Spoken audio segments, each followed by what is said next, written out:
Art's not just about colors and shapes, it's about pouring your soul onto a blank canvas. I often say to my students. My name's Judy, and I built my life around this belief. Running a watercolor painting school wasn't just a job for me, it was my calling, a place where I could share my love and passion for art with kids who saw the world in a kaleidoscope of colors. My journey wasn't a solo trip. Beside me was Ethan, my husband of 10 years. Despite the love that bound us, life threw us a curveball we never saw coming. One evening, after a long day of classes, Ethan and I sat down for our ritual of sharing our day over a cup of tea. The conversation shifted, as it often did, to the topic that lingered like a shadow over our happiness: no kids. Any news from the doctor? Ethan asked, his voice a mix of hope and dread. I hesitated, the lie I had prepared sitting heavily on my tongue. Yeah, everything's fine. We just need to keep trying, I said, forcing a smile. The truth was far more complicated, but I couldn't bear to crush his hope with the reality of his infertility. So, I chose silence over truth, a decision that weighed on me more with each passing day. After shelving the dream of having my own kids, I poured everything into those classes, drawing and painting with kids who had more energy than a pack of puppies. They soaked up love like little sponges, and in return, filled a gap in my heart I didn't know how to fill myself. Meanwhile, home life with Ethan started to feel like living with a ghost. He drifted further away, lost in a fog I couldn't penetrate. First, he just seemed out of it, then the booze got a grip on him. Before I knew it, he was out of a job, and we were out of sync. But I wasn't about to bail. No way. I stood by him, thick and thin, through counseling sessions that felt more like tug-of-war than therapy. Ethan, this isn't you, I'd say, trying to reach him, to pull him back from wherever he was slipping away to. You're stronger than this. We can beat this together. But it was like talking to a wall. And when he finally decided to switch careers, I didn't think twice about footing the bill. It's a fresh start, babe. I believe in you, I encouraged, clinging to a hope that felt more fragile with each passing day. The school became my refuge, a place where I could lose myself in the laughter and chaos of kids painting their dreams. Mia, my right-hand woman at the school, kept the ship sailing smoothly, or as smoothly as one could with a crew of pint-sized Picassos. Hey, Judy, you need to see this, Mia called out one afternoon, her voice cutting through the din of the classroom. I walked over, expecting another paint spill or a marker masterpiece on the wall. Instead, she was grinning, holding up a drawing one of the kids had done. Look, it's you, superhero style. Cape and all. I couldn't help but laugh, the image of me as a superhero, cape flying, wielding a paintbrush like a sword, brightening my day. Guess I need to add saving the world, one painting at a time, to my resume, I joked. Mia's laughter joined mine, a moment of lightness in the midst of my jumbled life. But as the laughter faded, the weight of reality settled back on my shoulders. Ethan's struggles at home were a stark contrast to the joy and simplicity I found at the school. One evening, after a particularly long day, I found Ethan on the couch, a bottle in hand, staring blankly at the TV. The sight was becoming all too familiar, and my patience was wearing thin. Ethan, we talked about this. Drinking isn't going to help anything, I said, my voice sharper than I intended. He just shrugged, a gesture that spoke volumes of his resignation. What does it matter, Judy? It's not like I'm good for much these days. The hurt in his voice cut me deep, but I was running out of ways to pull him back. You're good for more than you know. But you've got to want to see that for yourself. Our conversations were a broken record, my words never quite reaching him. And as much as I wanted to save him, to save us, I was only one person. I couldn't carry us both, not when he wasn't willing to stand up. The gap between Ethan and me grew wider, a chasm filled with unspoken words and missed connections. And as I threw myself into my work, into the school that demanded so much of me but gave back tenfold, I couldn't shake the feeling that I was losing Ethan, piece by piece.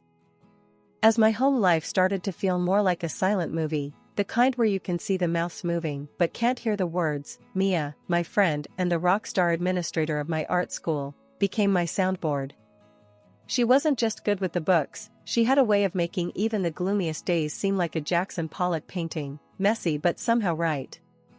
Mia had this habit of popping over to my place after work, under the guise of discussing school stuff, but we both knew it was more about unwinding with a glass of wine and letting our real thoughts fly. One of these evenings, she came bouncing in with a sparkle in her eyes that wasn't just from the reflection of her ridiculously oversized earrings. "Judy, you won't believe it," she gushed, plopping down on my couch with the grace of a cat landing on a soft pillow. "What's up?" I asked, handing her a glass of wine and bracing myself for one of her tales. Mia's love life was more vibrant and dramatic than any telenovela, and honestly, a welcome distraction from my own static one. "I met someone," she beamed, the words practically dancing out of her mouth. I couldn't help but smile at her enthusiasm. "Oh yeah? Do tell." Mia launched into a story about this new guy, how they met in the most cliché rom-com way possible, bumping into each other at a coffee shop, spilling drinks, and exchanging numbers along with apologies. But it was when she started talking about the gifts and the planned lavish getaway that my eyebrows went up. "He's taking me to this fancy resort next month. And look at this," she flaunted a piece of jewelry that probably cost more than my monthly mortgage payment. "Damn, Mia. That's something," I managed, my voice a mix of genuine happiness for her and a pinch of concern. "He sounds generous." Mia laughed, a sound full of bubbles and light. "Generous and gorgeous. Girl, I hit the jackpot." I raised my glass to her. "To hitting the jackpot then. May it bring you all the happiness." But as the night wore on, and Mia's stories of grand gestures and pricey presents piled up, a nagging thought crept into my mind. It wasn't jealousy, no, it was worry. Mia was my friend, my confidant, and here she was, getting swept up in a whirlwind that sounded more like a hurricane in the making. "So, this guy, he's for real, right? I mean, all this bling and trips, it's a lot," I ventured, hoping my question didn't sound as blunt as it felt. Mia's smile didn't waver, but her eyes flicked away for just a split second. "Yeah, of course, he's real. And he's amazing, Judy. Finally, someone who knows how to treat me right." I nodded, the unease settling like sediment at the bottom of my wine glass. "Just, be careful. You're my friend, and I just want you to be happy and safe." Mia reached over, squeezing my hand.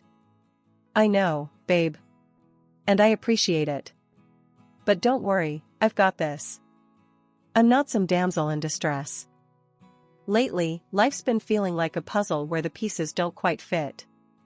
Ethan's been more ghost than husband, disappearing for hours, vague about where he's been or who he's been with.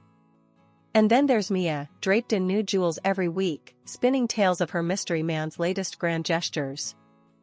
One evening, after closing up the school, Mia and I found ourselves lingering by the door, neither of us in a hurry to head home to our respective complications.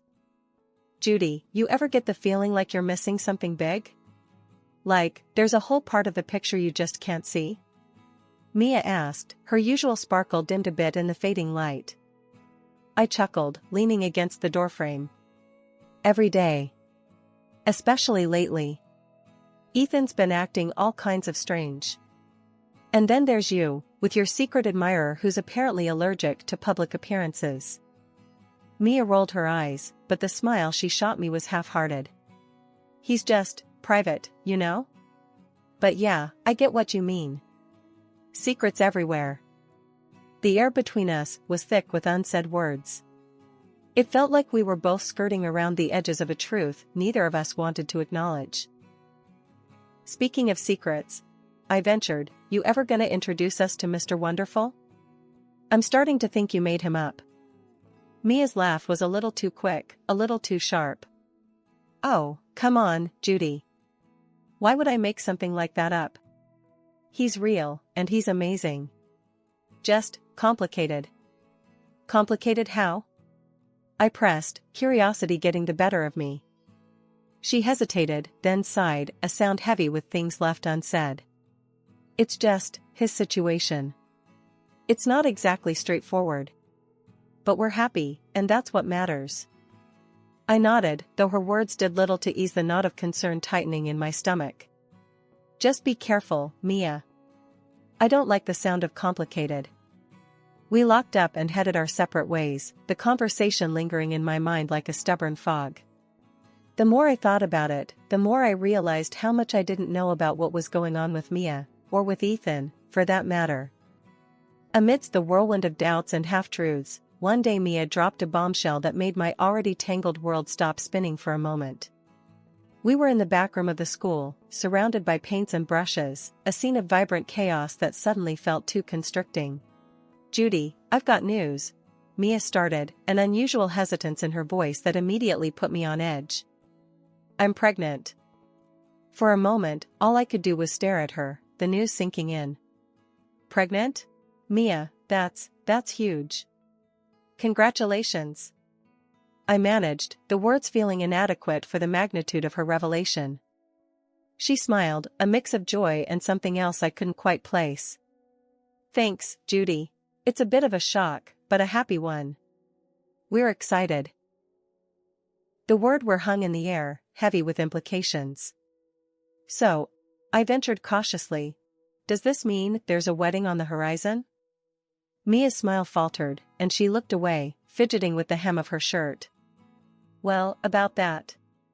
He's still married. Needs to sort out a divorce first. The room seemed to grow colder, the air thicker. Married? I echoed, my mind racing. Mia, you're dating a married man? Her defensiveness flared up instantly. It's not like that, Judy. We love each other. He's going to leave her, it's just complicated. Complicated. There was that word again, a convenient cover for a multitude of sins. Mia, how can you think this is okay? You're messing with someone's family. That's not right. The words came out harsher than I intended, but the situation was a slap to my sense of right and wrong. Mia's face hardened, her usual openness shuddering closed. I thought you of all people would understand. It's not like I planned this. Love doesn't follow rules. Her justification stung, a reminder of the moral mazes we find ourselves in. Understanding doesn't mean agreeing, Mia. This is someone's family. Think about what you're doing. She stood up abruptly, her chair scraping loudly against the floor. I didn't come here for a lecture, Judy. You're my friend, you're supposed to support me. The conversation ended there, Mia storming out with a mix of anger and hurt swirling in her wake. I was left standing amidst the clutter of our shared space, feeling the distance between us stretch wider than ever.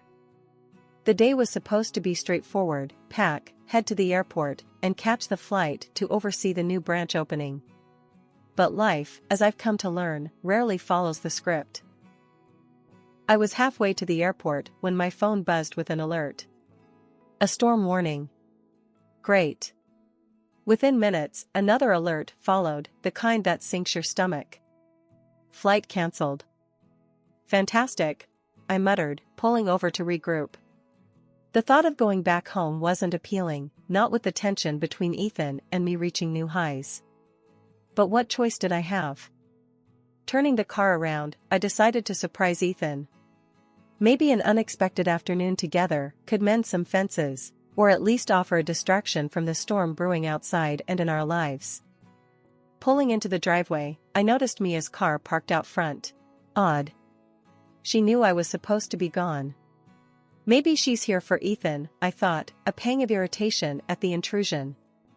I didn't bother to announce my return, curiosity pushing me to find out what was so important that Mia needed to see Ethan in my absence. The house was quiet, too quiet, as I made my way inside. The scene I stumbled upon in the living room stopped me cold. Ethan and Mia, lost in an embrace that was anything but platonic. My heart thudded painfully against my ribs, a mix of betrayal and disbelief washing over me. Ethan?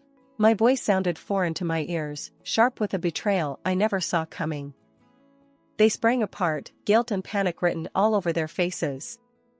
Ethan's mouth opened and closed, no words coming out, while Mia couldn't even meet my gaze. Judy, This isn't what it looks like, Ethan finally managed, the lamest of excuses falling flat between us. I laughed, a sound bitter and hollow. Really? Because it looks pretty damn clear to me. What's going on, Ethan? Mia finally found her voice, a shaky, Judy, I'm so sorry. That did nothing to soothe the sting. Sorry? For what, Mia? For betraying me? For lying? Or for something else I'm about to find out? The questions poured out, each one laced with a pain I hadn't expected to feel.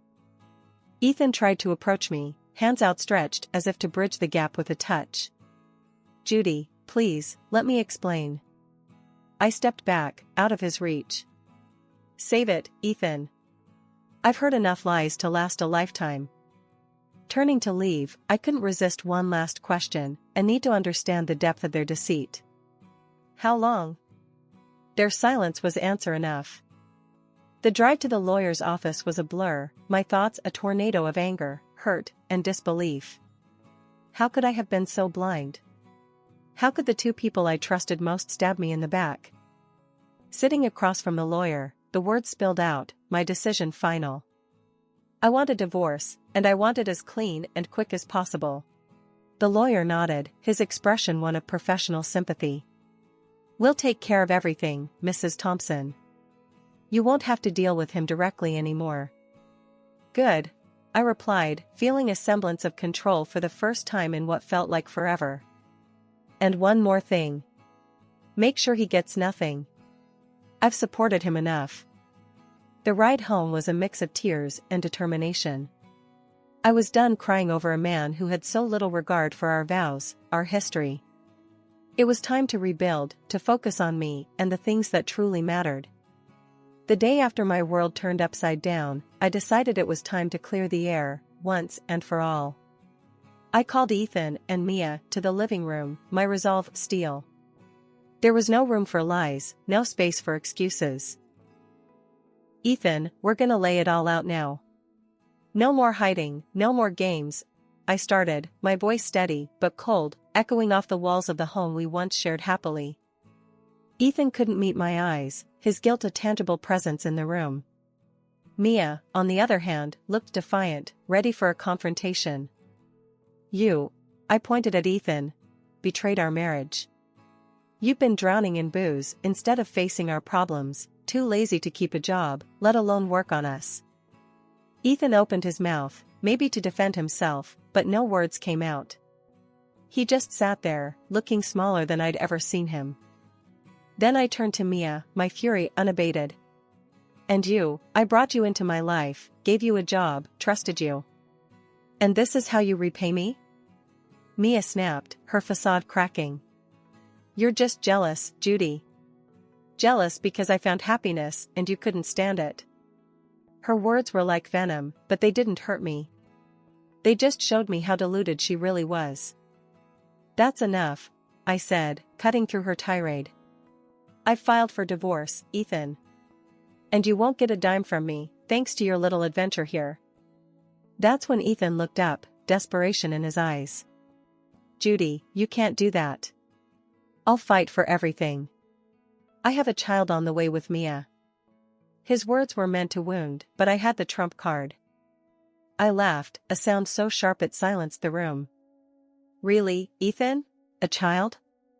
I walked over to my office, pulled out the medical reports, and slammed them on the coffee table. You might want to read this. You're infertile, Ethan. That child isn't yours. The color drained from Ethan's face as he scanned the document. Mia's eyes darted between the paper and Ethan, her confidence crumbling. What? That's impossible. You're lying. Ethan's voice was a mix of denial and fear. I wish I was, for your sake. But there it is. Mia, care to explain? I asked, though I didn't expect a truthful answer. The room erupted into chaos. Accusations flew, voices raised in a cacophony of betrayal and shattered illusions. Ethan and Mia turned on each other, their so-called love crumbling under the weight of lies and deception. I watched for a moment the sad spectacle of their undoing, feeling a mix of sorrow and liberation. Then, without another word, I left them to their mess, stepping out of the house that no longer felt like home. After the storm that was my personal life started to settle, I turned my attention to another mess, our finances.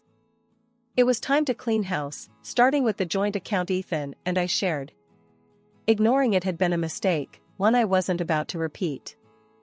Digging through the statements, the betrayal took on a new form: numbers. Thousands spent on jewelry, fancy dinners, and hotels. All for his little escapades with Mia. I muttered to myself, anger simmering as I tallied the figures. The deceit didn't stop at my failed marriage. The financial records of the school revealed a similar pattern of betrayal. Mia, who I'd trusted with the day-to-day, had been skimming off the top. Payments from students that never made it to our account, but instead lined her pockets. Armed with the evidence, I met with my lawyer again. "I want to press charges," I told him, sliding the bank statements and school records across his desk. Both of them, for theft. The meeting with the police was brief. I filed my report, recounting the thefts with a detached precision. The officer taking my statement looked up, surprised. "You're handling this pretty well." "I'm past anger," I said, the words tasting bitter. "Now, I just want justice." The fallout was swift. Ethan's face when he was served with the lawsuit was a picture of shock, a look I savored. "Judy, we can sort this out," he pleaded over the phone, desperation clear in his voice. "Sort it out? With the police, you mean?" I shot back, my patience for his lies long exhausted. "Enjoy explaining your spending habits to them." Mia's reaction was equally satisfying. She came to my office, tears in her eyes, begging for forgiveness. "I didn't mean for any of this to happen, Judy. Please, you don't have to do this. Save it, Mia. You made your choice. Now, you get to live with it," I told her, the finality in my voice broking no argument. The legal battles were draining, but with each court date, I felt a piece of my old self return. The woman who wouldn't be taken advantage of, who stood up for herself. When the dust settled, Ethan and Mia were ordered to pay restitution. Every penny they'd stolen, every lie they'd told, it all came due. And as for me? I sold the house, cut my ties with the past, and started anew. After the whirlwind that tore through my life, I packed up my dreams and my brushes and moved to a new city. It was a fresh canvas, a place where the shadows of betrayal couldn't reach me. I poured myself into rebuilding my school, focusing on the swirls of paint and the smiles of my students to mend the fractures in my heart. Word got around, as it always does, about Ethan and Mia. Their fairy tale had crumbled, leaving behind nothing but dust and regrets. Ethan, now jobless and drowning in debts, had moved back with his parents. The irony wasn't lost on me, but I felt nothing. No satisfaction, no pity. He was just a character in a story I no longer read. As for Mia, she had her baby, a bundle of joy in a world that seemed to have turned its back on her. Last I heard, she was juggling odd jobs, trying to make ends meet.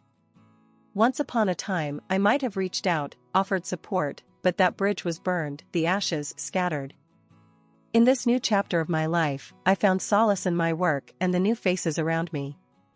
The city offered anonymity, a chance to redefine myself without the whispers of the past nipping at my heels. One evening, at a local art event, a conversation sparked up with a fellow artist, someone who knew the color of passion and the shadows of loss just as well as I did. "You've got a unique style," he said, eyeing one of my pieces. "There's a story behind these colors, isn't there?" I smiled, a genuine curve of the lips that had become too rare. Every artist has their tales. Some brighter, some darker. What's yours? We talked for hours, our words painting pictures of our pasts and hopes for the future. It was refreshing, talking to someone who understood the language of loss and rebirth. Moving to a new city hadn't just offered me a change of scenery. It had given me a new perspective, a chance to heal and to grow. I wasn't the same woman who had left that old life behind. I was stronger, wiser, and ready to face whatever came my way with open arms and an open heart.